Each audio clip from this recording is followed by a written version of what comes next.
Beat by DJ Kanter ve ben Asi Style'a 2012.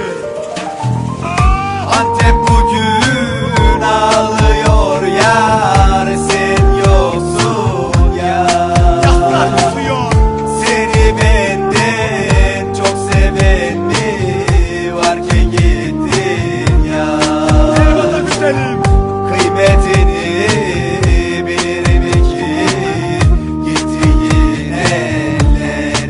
Yarim unutmuşsun çoktan beni, en güzel zalim.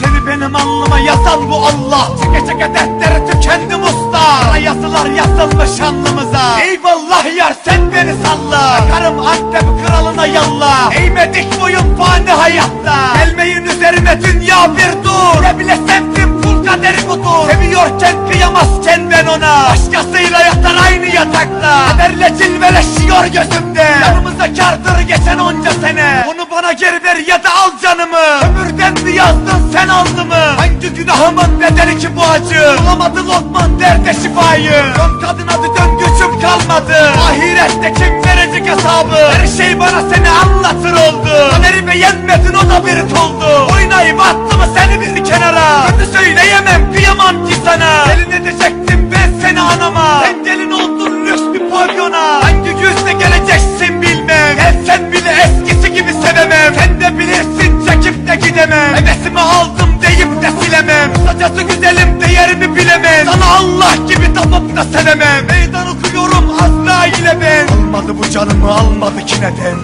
Antep bugün Of ulan of. yar, sen yoksun. Bu haberi aldım. Beynime kan sıçradı. Ben 5 senedir onun yasını tutarken o başkasıyla gönül avuttu. Beyazlar içinde gelin edecektim ben seni anama. Şimdi görüyorum ki sen gelin olmuşsun güzelim. Sen gelin olmuşsun lüks bir pavyona. Helalim diye takacaktım koluma. Sevdiğim şimdi gelin olmuş. İnci taşlı bir yüzükle lüks bir pavyona. Sana tek bir sözüm var kızım.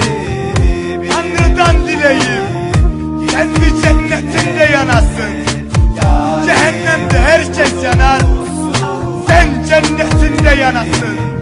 Beni yaktın ya, sen de yanasın, sen de. Antep bugün ağlıyor.